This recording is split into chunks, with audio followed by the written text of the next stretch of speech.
Hello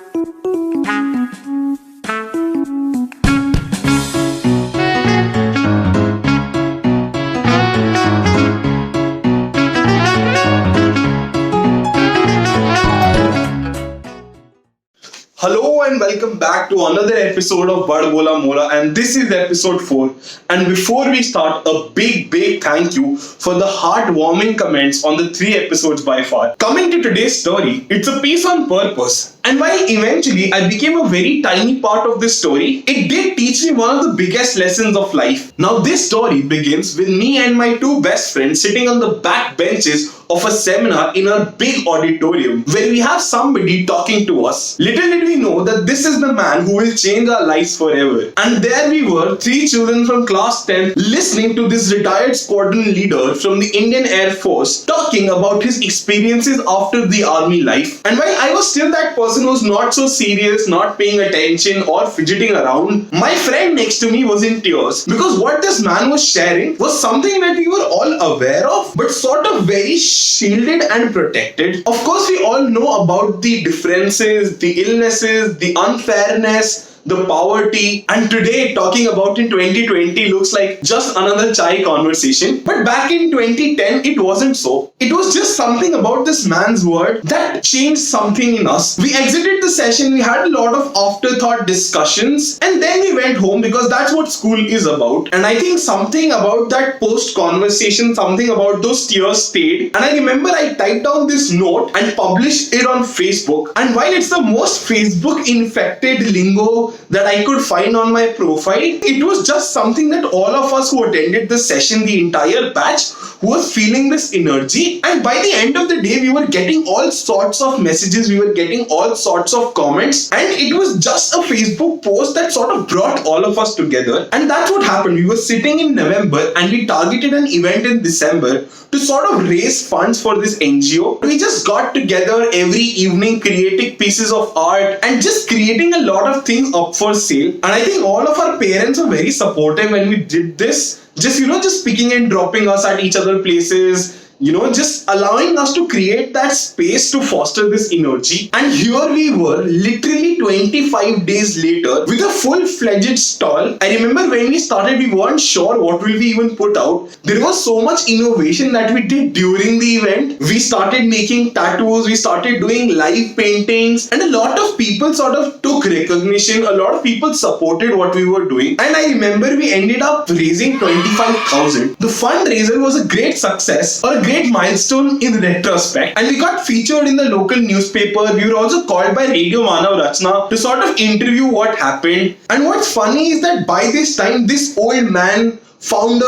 of Able India Charities, had no clue that there was a bunch of children doing something to support his NGO. So after the event, we gave him a call that, hey, we are these bunch of children from the school you visited and we have sort of raised funds to contribute to your NGO. And what he said next was just something very pure. He said that he's grateful for the money, but it's really not about it. And he really wants us to come and visit this NGO and see what's happening. And that's what we did. We went to this slum school that he wanted to take us to. We met the children, we played a couple of games. We understood what is the kind of work he's doing. And of course, we made the contribution that we had collected. But that day set a lot of action in motion. And then there was Baisakhi Mela, where we raised another few thousand, again by selling our art. He started involving us in what he was doing, started showing us what was happening. And there's this one line that he said to us, which was that in you children, I see additional 50 years of my life. And I think something about those words stayed with us. And before we knew, we were this organization called Able's Youth, a youth extension to his existing international charities, which was doing brilliant work. He really trusted in the power of the youth, and he knew that just by coming together, there is a lot of magic that can be created. And that's exactly what he got to do.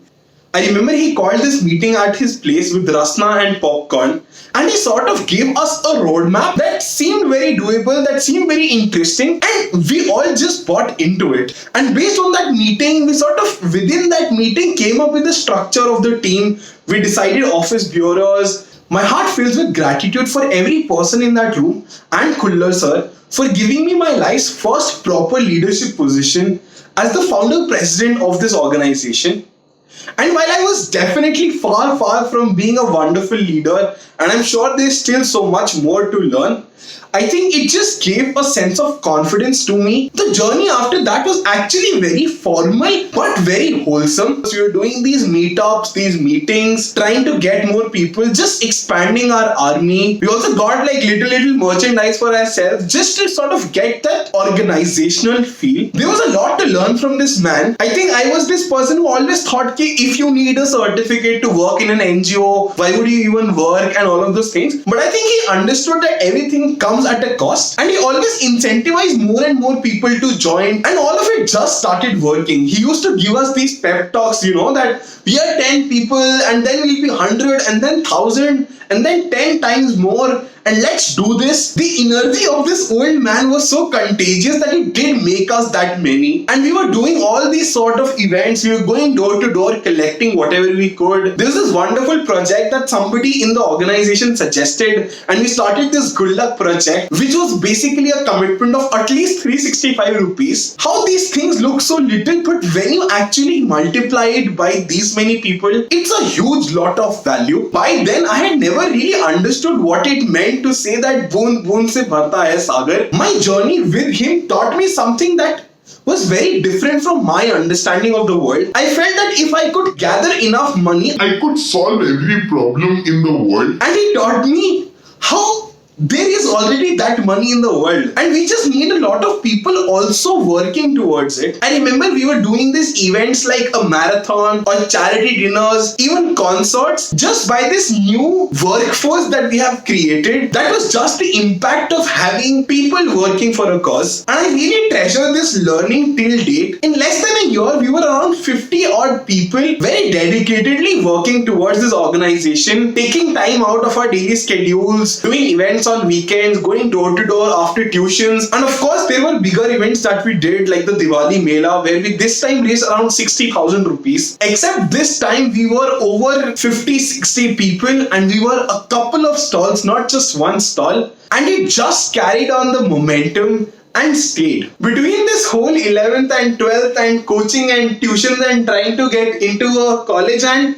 I realized that this is what this man was trying to do. The organizational structure took its first big step, which sort of made it future-proof. Since a lot of the people who were initially a part of the project were in class 11th and 12th and preparing for college or all sorts of things, and the organization took its first generation step. We elected a new president, we elected a new committee, they brought their own people, and the family grew stronger. They started doing a lot more things because the structure sort of compensated for it, and the organization just kept going. In fact, later that year I got into college and I had to go to Bombay for that, and I remember what mixed feelings it was to sort of leave this baby, but it was also so reassuring to know that it will keep going and the impact doesn't stop. And every time I revisit my hometown, it's such a wonderful feeling to reconnect with these people, to reconnect with Khullar sir, or just show up as a total outsider and just interact with what Able Youth is now. And I think it's been a very beautiful journey. In fact, while making this video, I realized that it's really been almost 10 years. And I don't think any of us understood at that time that what we were building would last for so much time. As I pointed out in the start, that I was a really small part of this story. And I'm so proud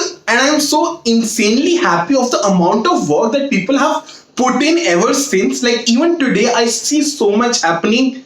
I think more than anything, I'm just super happy for Khullar sir, and I'm still sure he dreams so much more to create an impact. But I'm just glad that what he tried really worked. And personally, I took two very important lessons in life. First being that just take the first step for whatever you care about, for whatever it is that calls out to you. Nobody knew what this would be, and look what it is. And second, perhaps like a level up to the first one, then try to create structures of change, and that there is so much value in just orchestrating all the little pieces together. And these lessons and this experience shaped a lot of what I went ahead to do in life. It helped me identify and connect with causes that I wanted to work on, and gave me the steps and the pieces to put it in place together. That's all for today, and thank you so much for listening. Do let me know your thoughts in the comment section below. I'm also leaving a link to the charity in the description box in case you want to know more or just support them. Thank you so much once again. I hope you're subscribed and you're getting notified for all of this series.